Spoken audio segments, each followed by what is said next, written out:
Assalamualaikum warahmatullahi wabarakatuh. Selamat pagi kepada Bapak Bahtiar Heru Susanto MPD dan kepada teman-temanku sekalian. Sebelumnya saya ucapkan terima kasih atas kesempatan yang telah diberikan kepada saya. Perkenalkan, nama saya Ayu Andira dengan NPM 18144600007 dari kelas A118. Baik, dalam kesempatan ini saya ingin mempresentasikan hasil dari penelitian yang telah saya lakukan di SD Negeri Taman Sari 1 Yogyakarta. Dalam hal ini penelitian dilakukan untuk memenuhi mata kuliah seminar pendidikan dengan judul Kemampuan Literasi Matematika ditinjau dari representasi matematis pada anak berkebutuhan khusus di SD Inklusi Kota Yogyakarta. Kemudian masuk ke slide yang kedua, yaitu berisi abstrak penelitian. Penelitian ini dilatar belakangi oleh rendahnya hasil belajar peserta didik anak berkebutuhan khusus dibandingkan dengan anak normal lainnya di kelas 5 SD Negeri Taman Sari 1 Yogyakarta. Hal ini terbukti dengan adanya hasil belajar peserta didik anak berkebutuhan khusus terhadap mata pelajaran matematika yang sangat menurun. Dari proses penelitian ini bertujuan untuk dapat mengetahui penyebab anak merasa kesulitan dalam mengikuti proses pembelajaran. Dari data hasil ulangan harian siswa kelas 5 SD Negeri Taman Sari 1 menunjukkan bahwa ada 4 peserta didik ABK yang mengalami penurunan atas hasil yang mereka dapatkan. Dalam hal ini, objek atau sasaran penelitian yang dituju adalah kelas tinggi atau lebih tepatnya kelas 5 khusus anak ABK. Tetapi dalam hal ini tidak menyampingkan anak normal atau anak pada umumnya. Jadi ada 2 versi, yaitu anak ABK dan anak normal sebagai bentuk perbandingannya. Kemudian masuk ke slide ketiga, yaitu bab 1 pendahuluan yang berisi sekolah inklusi adalah sekolah yang menyelenggarakan pembelajaran dengan menyatukan siswa reguler dengan siswa berkebutuhan khusus dalam satu ruang pembelajaran yang sama, dan pihak sekolah memberikan fasilitas serta layanan pendidikan yang memadai bagi siswa, baik akademik maupun non-akademik, jika dibandingkan dengan sekolah lain. SD Negeri Taman Sari 1 Yogyakarta sering dijadikan sebagai sekolah rujukan atau sekolah pembina sekolah-sekolah yang lainnya dalam hal penyelenggaraan pendidikan inklusi. Nah, dalam hal ini menjadi salah satu alasan mengapa saya memilih SD Negeri Taman Sari 1 Yogyakarta sebagai tempat penelitian saya, karena saya tahu di SD ini banyak sekali anak ABK dan memang cocok untuk dilakukan sebuah penelitian terkait peserta didik yang tergolong ABK. Kemudian, literasi dan numerasi adalah kemampuan dan kecakapan dalam mengembangkan pengetahuan dan keterampilan menggunakan matematika dengan percaya diri di seluruh aspek kehidupan. Literasi dan numerasi meliputi pengetahuan, keterampilan, dan perilaku positif. Sangatlah penting bagi peserta didik baik secara umum maupun yang tergolong anak berkebutuhan khusus, karena hal ini dapat membantu dan memudahkan peserta didik untuk dapat memahami sesuatu. Contohnya, ketika anak diberi soal cerita yang berisikan angka dan huruf, maka akan sangat membantu peserta didik untuk mengerti maksud dari cerita tersebut. Pentingnya tingkat literasi dan numerasi untuk anak berkebutuhan khusus di SD inklusi agar siswa dapat memiliki kecakapan hidup yang di dalamnya terdapat matematika maupun bacaan bahasa Indonesia yang diterapkan di seluruh aspek kehidupan. Nah, dalam hal ini yang salah satu menjadi poin penting yaitu literasi dan numerasi bagi peserta didik berkebutuhan khusus. Bagaimana perkembangan anak terkait literasi dan numerasi tersebut.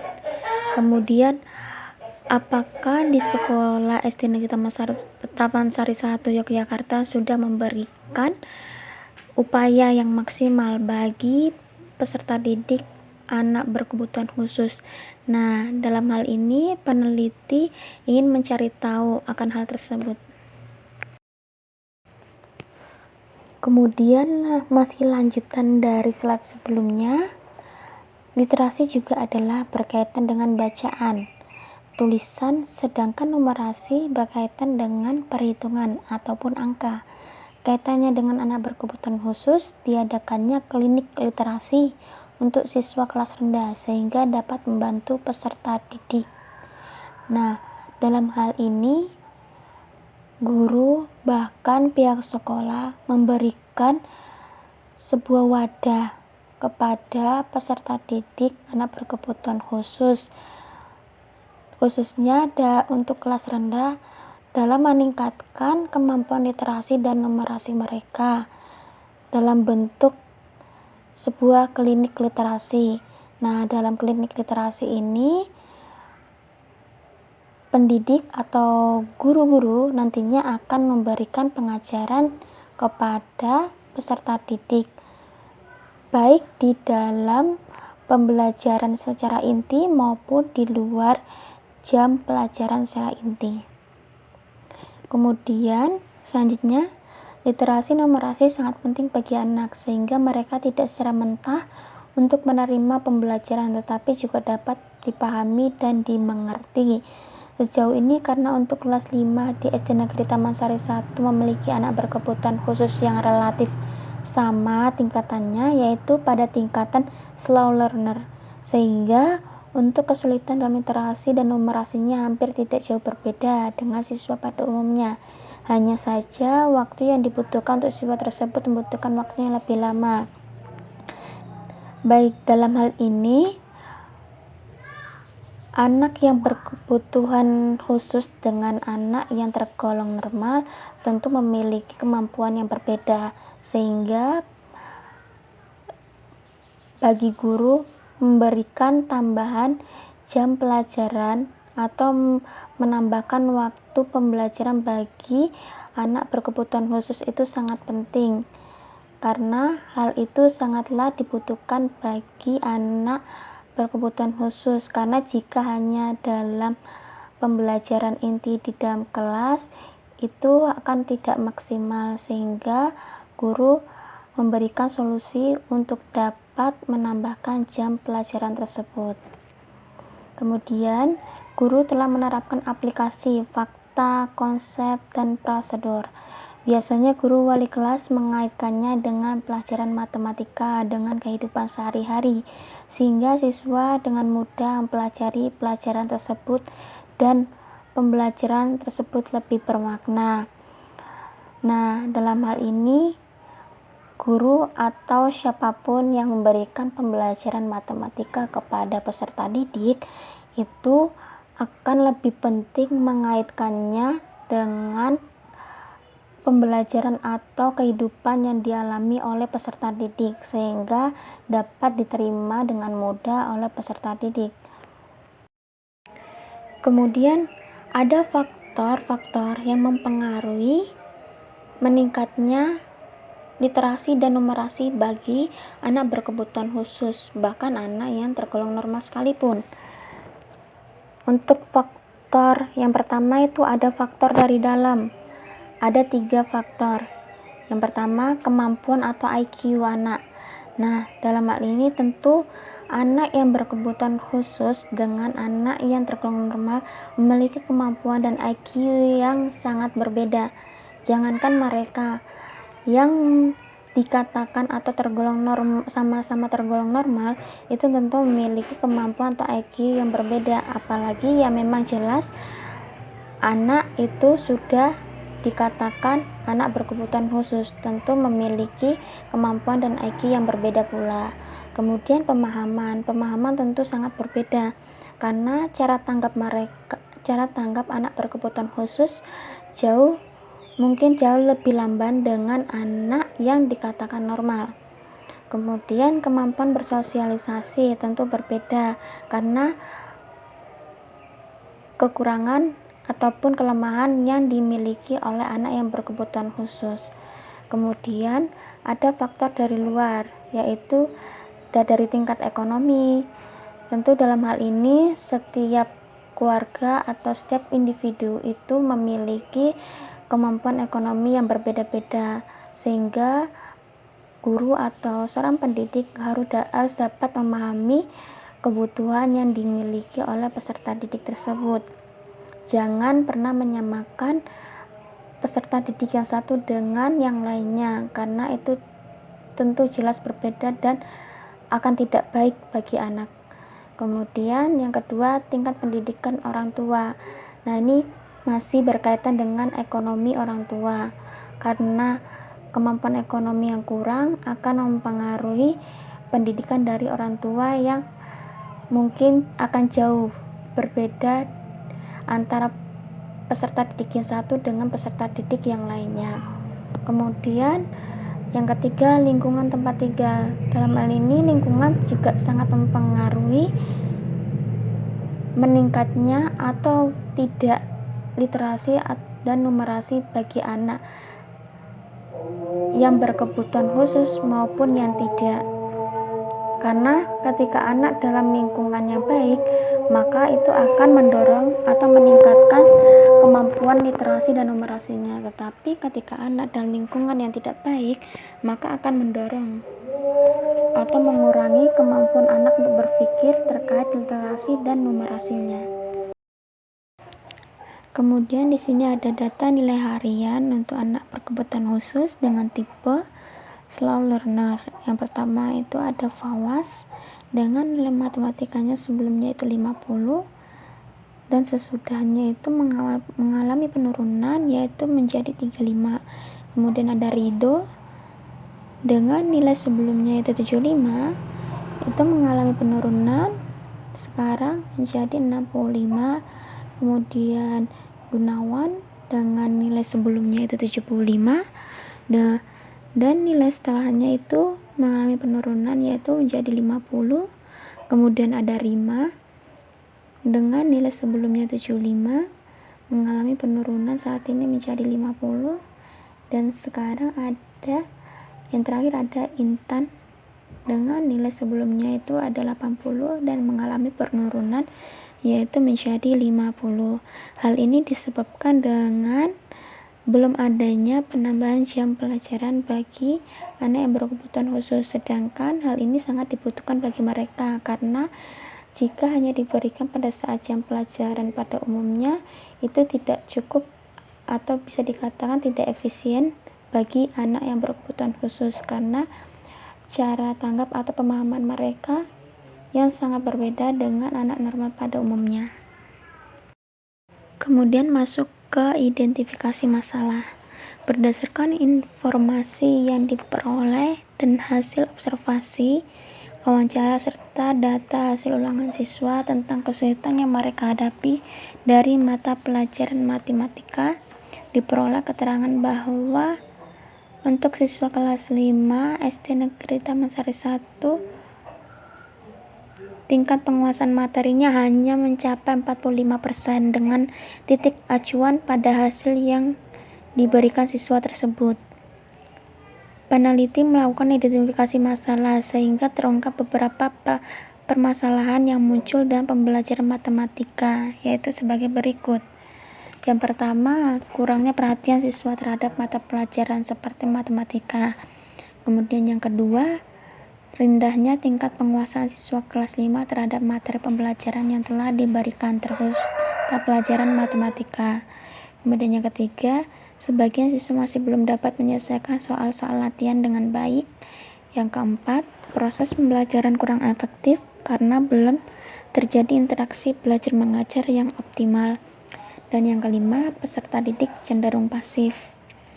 Nah, dalam hal ini peneliti telah melakukan survei ataupun penelitian terhadap siswa berkebutuhan khusus dan telah membuktikan memang benar ketika peneliti memberikan sebuah asesmen dan hasilnya memang sesuai dengan hasil yang diberikan oleh sekolah. Memang hanya mencapai 45% dari apa yang sudah diberikan. Dan kemudian terkait poin-poin yang sudah tercantum itu telah terlihat nyata ketika peneliti memberikan asesmen kepada anak bahwa peserta didik tidak dapat menyelesaikan soal-soal latihan dengan baik. Kemudian dengan angkat yang diberikan pun menjawab bahwa peserta didik kurang aktif dalam mengikuti pembelajaran. Kemudian ada 4 poin lagi selain yang telah disebutkan di atas, yaitu peserta didik kurang memberi respon terhadap pertanyaan yang diajukan guru, kemudian motivasi belajar siswa kurang, metode dan teknik pengajar tidak variatif sehingga timbul kejenuhan bagi siswa, dan yang terakhir, dalam proses pembelajaran, siswa kurang bergairah sehingga menimbulkan rasa kebosanan dalam menerima mata pelajaran dari guru, terkhusus matematika.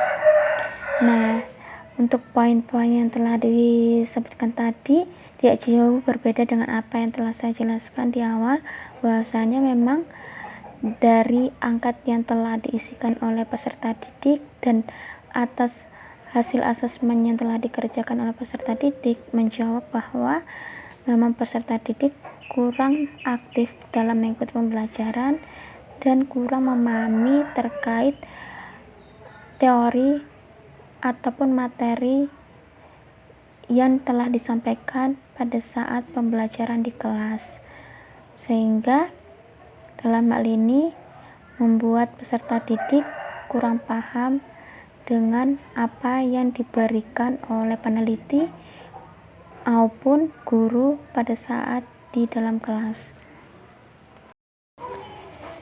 Selanjutnya ada pembatasan masalah. Di sini ada 3 poin. Yang pertama, hasil yang diperoleh dari sebuah penelitian yang mengenai tentang laporan terhadap hasil belajar siswa kelas 5 di SD Negeri Taman Sari 1 Yogyakarta mengalami penurunan yang sangat drastis akibat dari kesulitan belajar yang dialami anak, yang membuat mental anak tidak terbentuk atau terganggu, yang menghasilkan pembelajaran yang pasif di dalam kelas.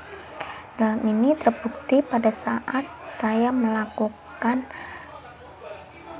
tes angket, kemudian tes asesmen pada anak.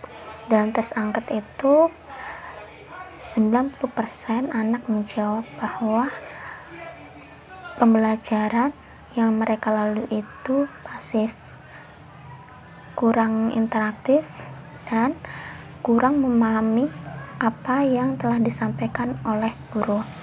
Kemudian yang kedua, memberikan dampak yang baik dengan cara bimbingan belajar bagi anak.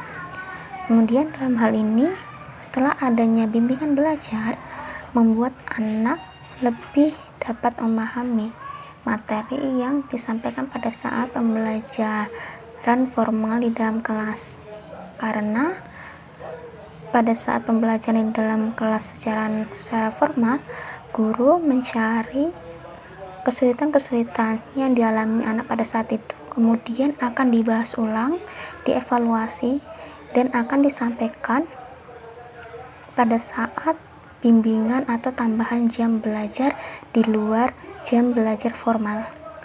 Kemudian yang ketiga, memberikan pemahaman yang baik kepada anak di luar jam belajar formal. Hal ini berkaitan dengan tambahan jam belajar yang diberikan guru kepada peserta didik, terkhusus anak berkebutuhan khusus, karena hal ini sangat dibutuhkan mereka, karena pada saat proses pembelajaran di dalam kelas, anak tidak dapat mengerti secara langsung apa yang disampaikan oleh guru pada saat itu. Oleh karenanya dibutuhkan jam belajar tambahan di luar jam belajar formal.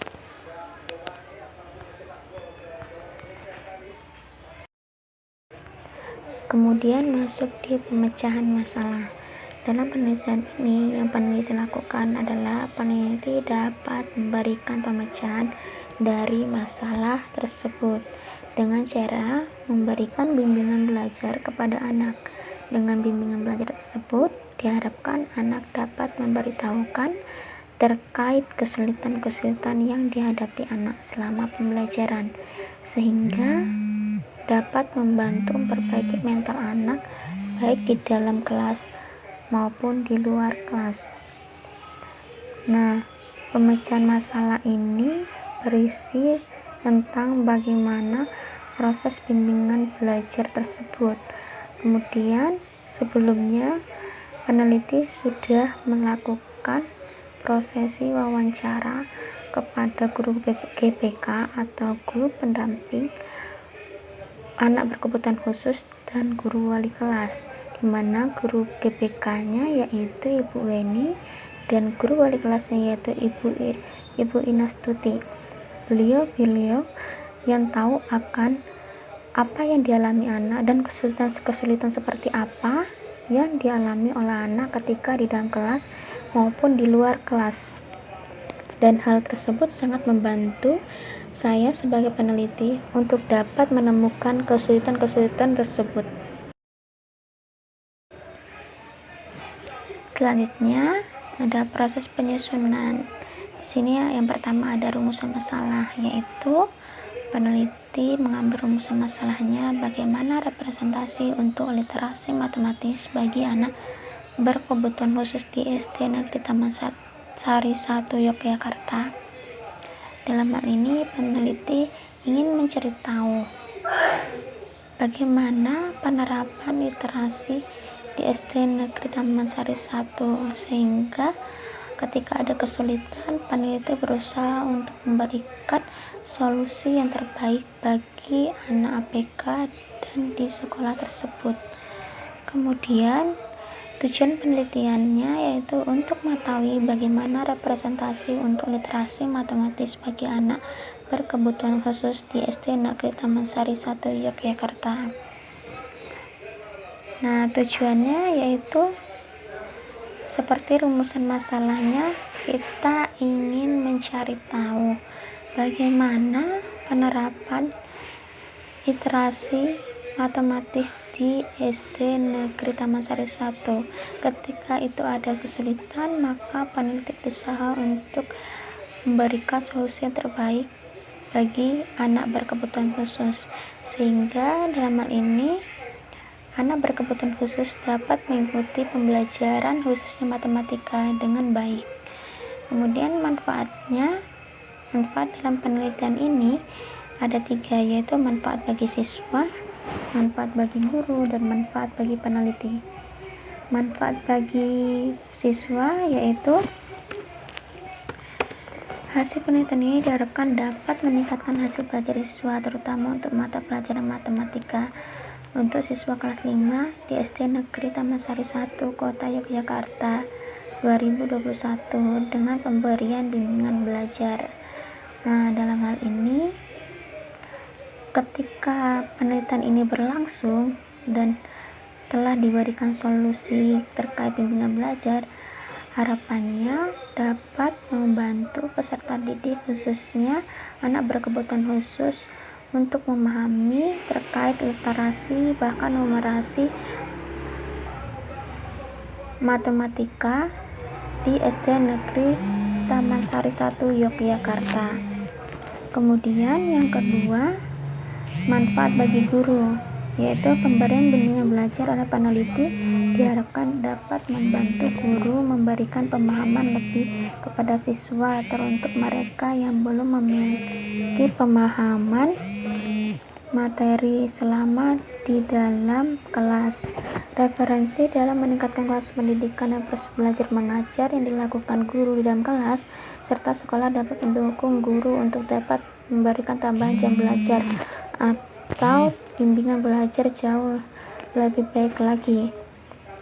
Dalam hal ini, manfaat bagi guru ini artinya dengan bimbingan belajar ini membantu guru untuk dapat memahami apa kekurangan pada saat proses pembelajaran secara formal, sehingga pada saat tambahan bimbingan belajar dapat memberikan hasil yang memuaskan jauh lebih baik dari proses pembelajaran di dalam kelas seperti biasanya.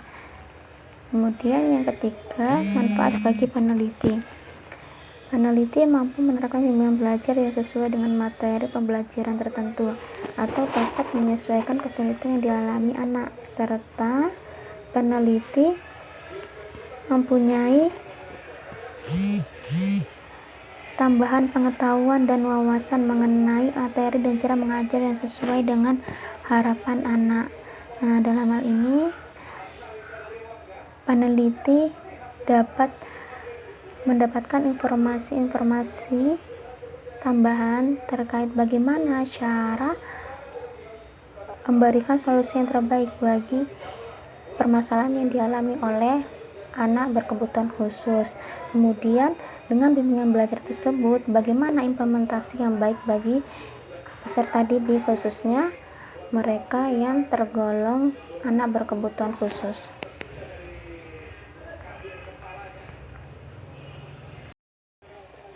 Kemudian di bab 2 berisi kajian pustaka.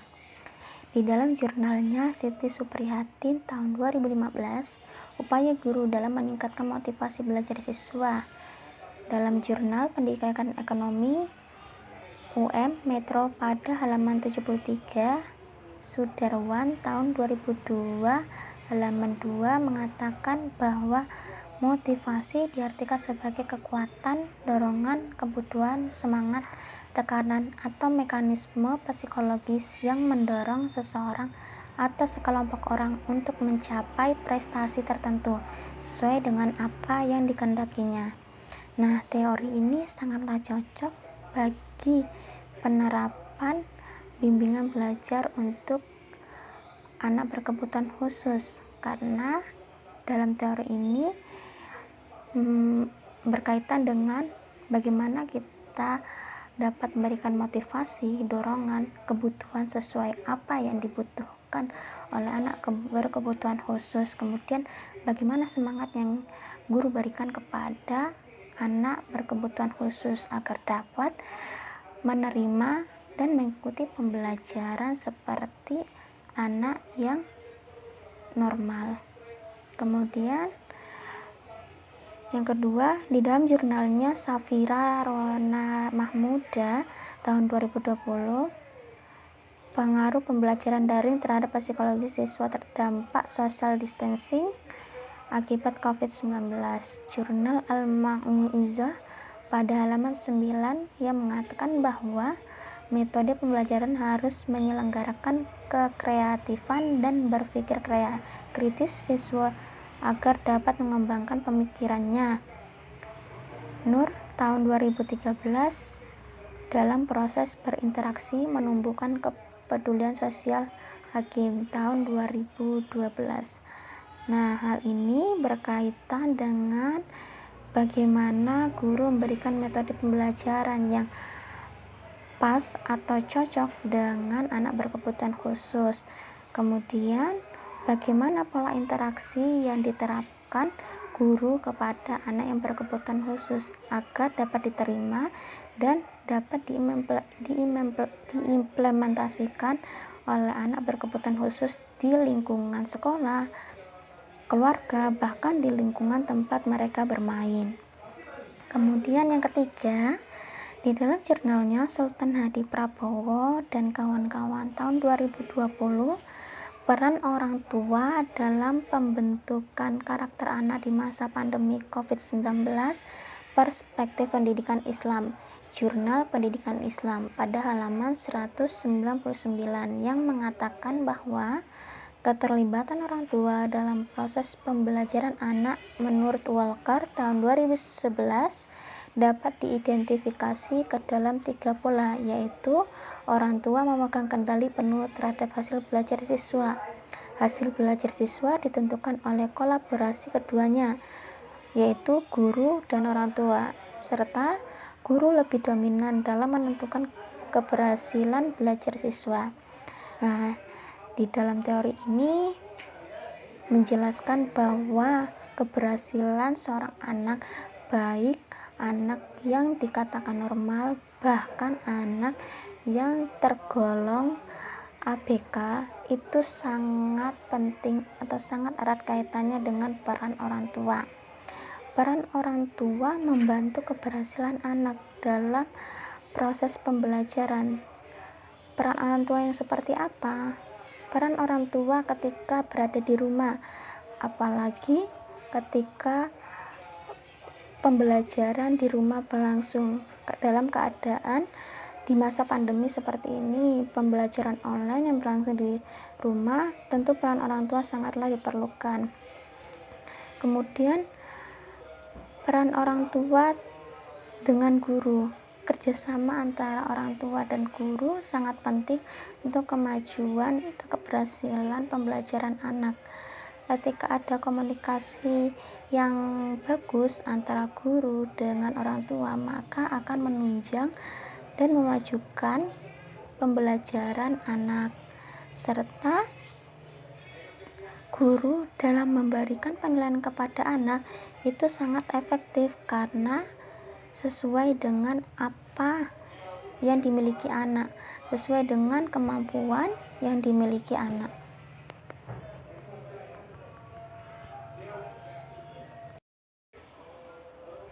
Kemudian kita masuk ke kajian peneliti terdahulu.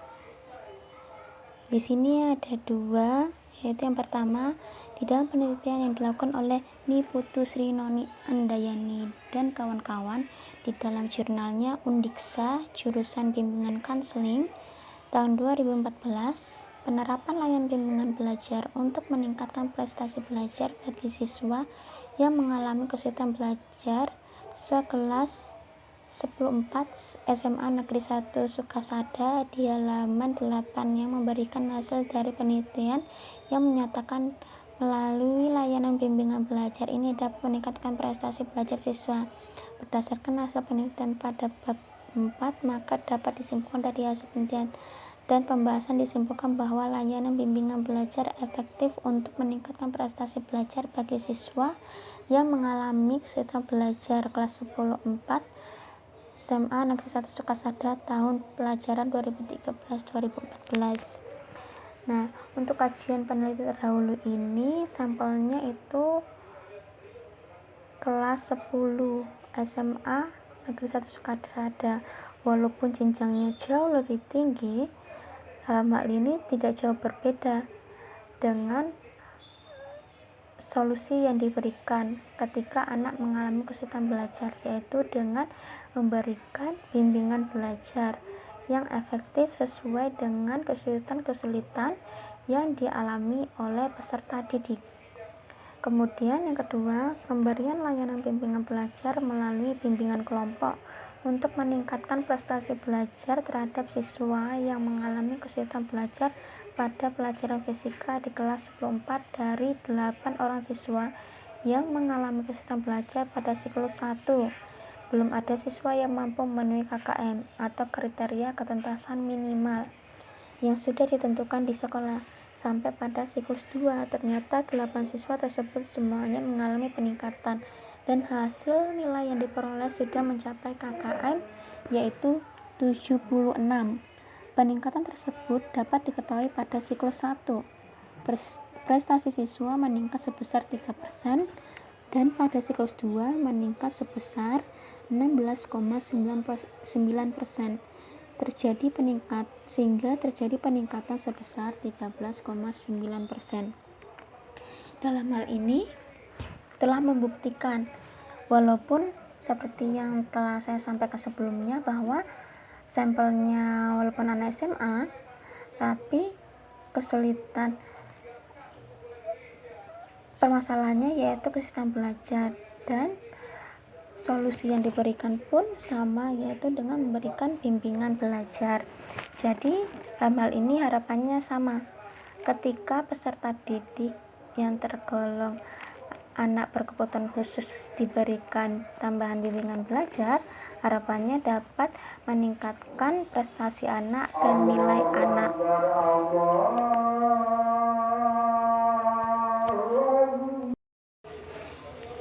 Oke, next slide.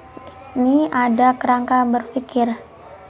Berdasarkan pengamatan yang dilakukan peneliti di dalam kelas, pembelajaran yang berlangsung sangatlah tidak inovatif dan membuat kita sebagai siswa merasa cepat bosan menggunakan metode konvensional, sedangkan prestasi belajar matematika juga rendah. Dengan memberikan bimbingan belajar ini dapat memecahkan masalah yang dihadapi guru serta membantu kesulitan yang dihadapi siswa di dalam kelas. Dalam hal ini ada banyak permasalahan yang dihadapi oleh peserta didik, terkhusus anak berkebutuhan khusus pada saat proses pembelajaran, sehingga pada saat proses pembelajaran banyak dari mereka yang belum mengerti atau belum paham ketika guru memberikan penjelasan terkait pembelajaran matematika.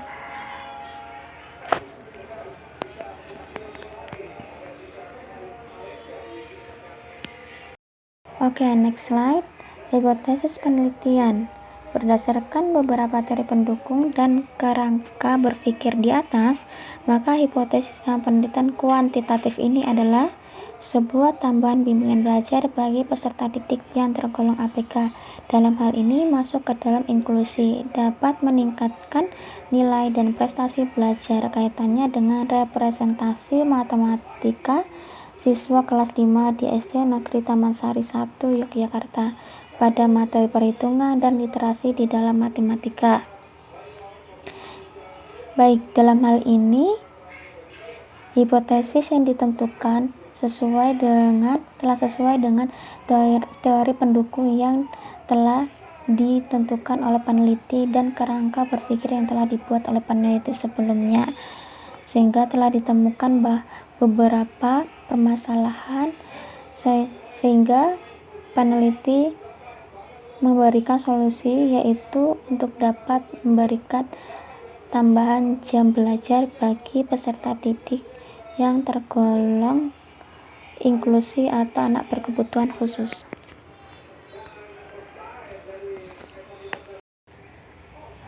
Kemudian next slide, ada bab 3 yaitu berisi metode penelitian.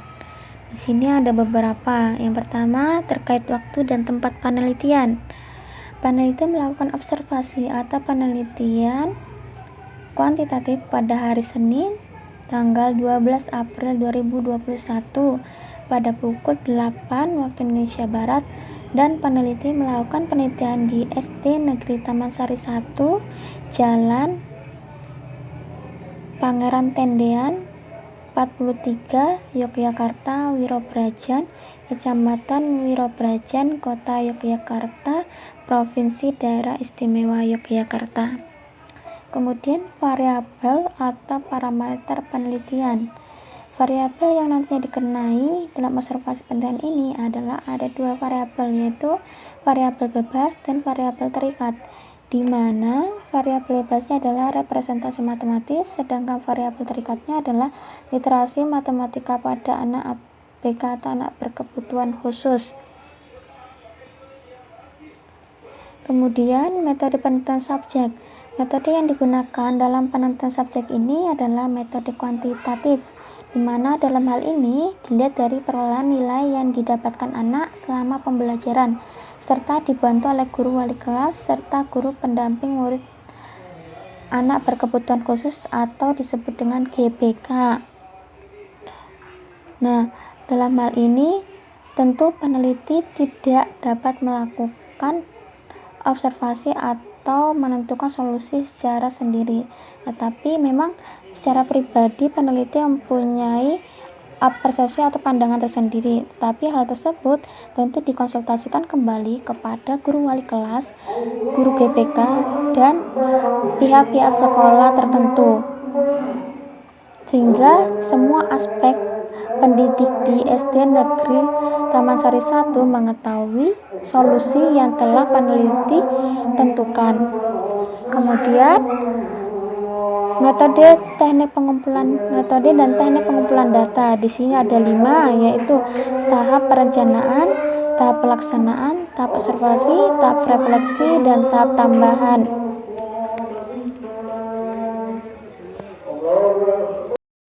Yang pertama ada tahap perencanaan. Di dalam tahap perencanaan ada identifikasi masalah.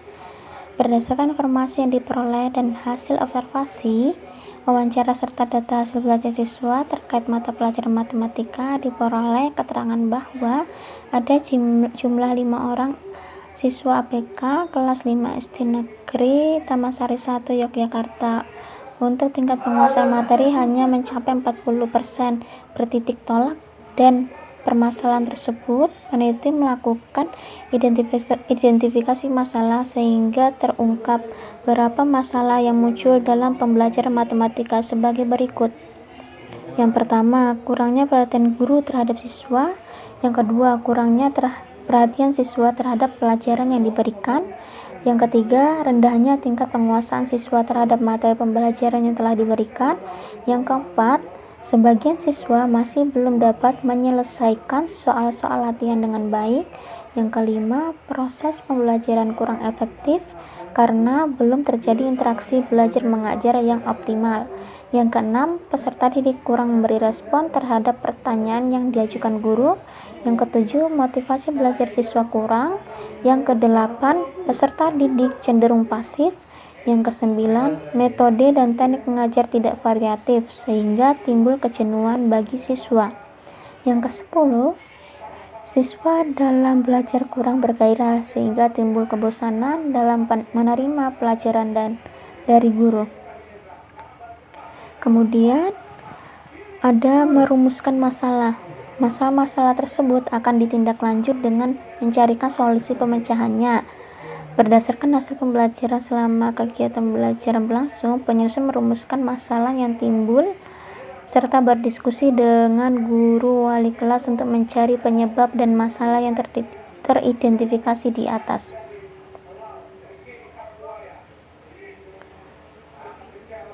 Kemudian masuk ke tahap kedua, yaitu tahap pelaksanaan. Pelaksanaan penelitian ini dilakukan di luar jam belajar formal siswa, sehingga tidak akan mengganggu proses pembelajaran siswa secara formal atau secara biasanya.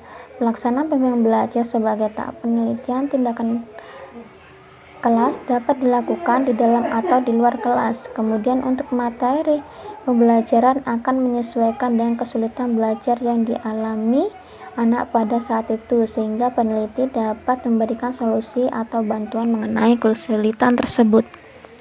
Peneliti akan berusaha memberikan pengajaran yang maksimal kepada anak agar anak dapat mengalami perubahan dengan tambahan belajar yang diberikan oleh peneliti. Hal ini dilakukan seperti: pertama, peneliti memantau kegiatan belajar mengajar siswa di dalam kelas. Yang kedua, peneliti mencatat segala apa yang dilihatnya sebagai referensi untuk melakukan bimbingan belajar terhadap anak. Yang ketiga, peneliti menyiapkan materi bagi anak.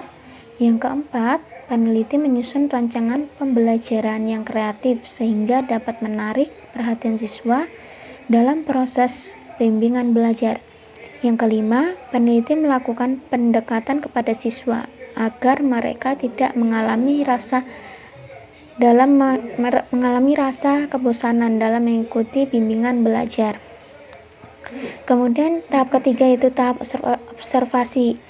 Dalam tahap ini penelitian melakukan dua tindakan, yaitu tindakan observasi pada saat pembelajaran dalam kelas yang dilakukan oleh guru, dan yang kedua tindakan observasi pada saat bimbingan belajar berlangsung di dalam maupun di luar yang dilakukan oleh peneliti. Peneliti akan mengamati segala aktivitas pembelajaran di kelas dan mencatat data-data yang diperolehnya selama pembelajaran berlangsung sebagai gambaran atau acuan bagi peneliti untuk melakukan tindakan kelas kepada anak. Kemudian yang keempat, ada tahap refleksi. Kegiatan refleksi ini dilakukan ketika kolaborator atau guru, dalam hal ini yaitu Bu Weni, sudah selesai melakukan pengamatan terhadap peneliti pada saat melaksanakan pembelajaran. Kemudian berhadapan dengan peneliti untuk mendiskusikan hasil pengamatan dalam peneliti melakukan implementasi rancangan tindakan. Refleksi berfungsi sebagai sarana untuk mengadakan koreksi data dan untuk validasi data. Pada penelitian ini, refleksi dilakukan meliputi tahap penemuan masalah, merancang tindakan, dan tahap pelaksanaan.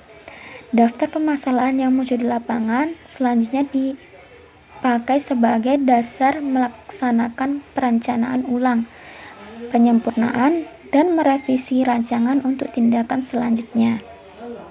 Pada tahap ini, peneliti akan melakukan evaluasi terhadap hasil penelitian telah diperoleh sehingga akan ada tahapan tindak lanjut untuk proses perkembangan siswa yang ingin dicapai sesuai dengan indikator pencapaiannya. Kemudian yang terakhir yaitu ada tahap tambahan. Dalam hal ini yaitu siklus-siklus dalam penelitian. Dalam hal ini akan terjadi siklus-siklus penelitian sesuai dengan hasil yang dialami oleh anak. Ketika anak telah mencapai perubahan sesuai dengan indikator yang diinginkan, maka hanya berhenti di siklus 1 saja.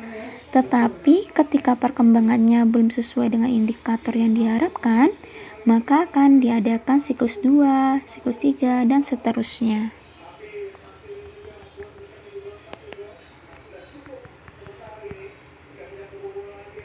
Next slide yaitu berisi tentang instrumen penelitian. Di sini peneliti menggunakan 4 instrumen. Yang pertama, instrumen angkat konsep diri matematika. Dalam hal ini berisi tentang apa yang dialami peserta didik selama proses pembelajaran matematika. Nah, nanti bentuknya berupa lembaran yang berisi pernyataan bahkan pertanyaan. Nanti anak dapat menjawab setuju atau tidaknya dengan memberikan tanda checklist sesuai yang dialami anak di dalam kelas. Kemudian yang kedua, instrumen soal literasi numerasi. Dalam hal ini berkaitan dengan asesmen yang akan diberikan kepada peserta didik nantinya. Peneliti akan melihat seberapa atau bagaimana kemampuan anak terkait literasi matematika dan numerasinya terkait matematika ini. Kemudian yang ketiga, instrumen lembar wawancara guru. Jadi tidak hanya siswa tetapi guru juga akan terlibat dalam proses penelitian ini. Peneliti menyiapkan lembar wawancara yang berkaitan dengan pertanyaan-pertanyaan yang nantinya akan diajukan oleh peneliti kepada guru sebagai narasumber untuk dapat menggali informasi terkait bagaimana proses pembelajaran yang dialami oleh peserta didik yang tergolong ABK. Kemudian yang keempat ada instrumen lembar wawancara siswa. Dalam hal ini nanti siswa juga akan menjadi narasumber bagi peneliti, di mana siswa akan menjawab beberapa pertanyaan yang diberikan oleh peneliti sebagai bahan atau informasi untuk dapat mencari seberapa atau bagaimana kesulitan-kesulitan yang dihadapi atau dialami oleh peserta didik yang tergolong ABK. Kemudian berikut ini adalah contoh lembar dari wawancara guru dan peserta didik.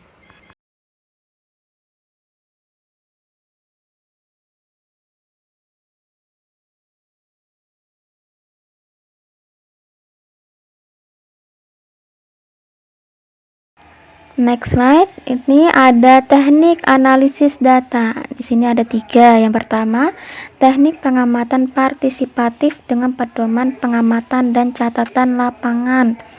Di sini peneliti melakukan pengamatan di dalam kelas pada saat proses pembelajaran dan di luar pada saat kegiatan tambahan pembelajaran ataupun ada kegiatan ekstrakurikuler yang mendukung atau berkaitan dengan pembelajaran matematika. Kemudian yang kedua ada teknik wawancara guru dan siswa ABK secara bebas dan terstruktur. Di sini berkaitan dengan instrumen penelitian yang sebelumnya telah saya jelaskan, yaitu bahwasanya nanti akan ada beberapa pertanyaan yang akan dilimpahkan kepada guru dan siswa sebagai narasumber yang akan mendukung dan menambahkan informasi-informasi kepada peneliti untuk dapat menyimpulkan apa saja kesulitan-kesulitan yang dihadapi oleh peserta didik yang tergolong ABK. Kemudian peneliti akan menyimpulkan dan memberikan solusi terkait kesulitan tersebut. Kemudian yang ketiga, teknik pemanfaatan dan dokumen seperti daftar hadir serta hasil karya.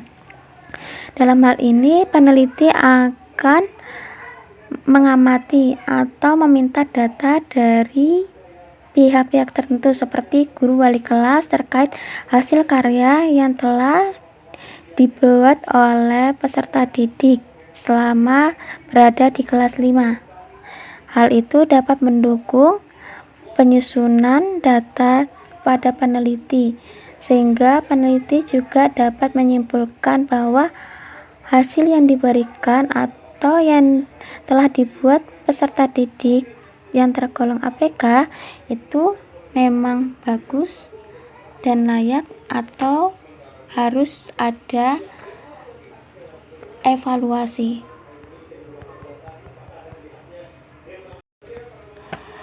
Kemudian ada cara analisis data. Mengenai teknik analisis data dilaksanakan dengan analisis statistik deskriptif dengan mencari mean untuk data kuantitatif. Kemudian peneliti, guru kelas, dan kepala sekolah mendiskusikannya dengan masing-masing menyumbangkan interpretasi dari data yang terkumpul. Dari interpretasi tersebut diadakan pemaknaan dan kesimpulan. Pada waktu terjadi silang pendapat dan perbedaan interpretasi, peneliti dan kepala sekolah sepakat mengadakan pemeriksaan ulang untuk dapat membuktikan dengan hasil data yang ada apakah benar-benar sudah sesuai atau belum. Dalam hal ini, peneliti nantinya akan mengolah data yang sudah diperoleh dengan cara perhitungan dengan SPSS atau perhitungan secara manual, sehingga akan mendapatkan hasil yang sesuai atau hasil yang real sesuai dengan pengamatan yang telah dilakukan oleh peneliti. Dan sebelumnya akan dilakukan diskusi bersama guru, GPK, guru wali kelas atau pihak-pihak tertentu terkait perkembangan siswa yang akan dilakukan oleh peneliti. Alhamdulillah, demikianlah presentasi dari saya, Ayu Andira. Thank you for attention, dan kurang lebihnya mohon maaf ketika saya dalam menyampaikan presentasi atau penjelasan hasil penelitian ada salah, itu datangnya dari saya pribadi. Jika ada benar, itu datangnya dari Allah Subhanahu wa Ta'ala. Saya akhiri, wabillahi taufiq wal hidayah. Wassalamualaikum warahmatullahi wabarakatuh.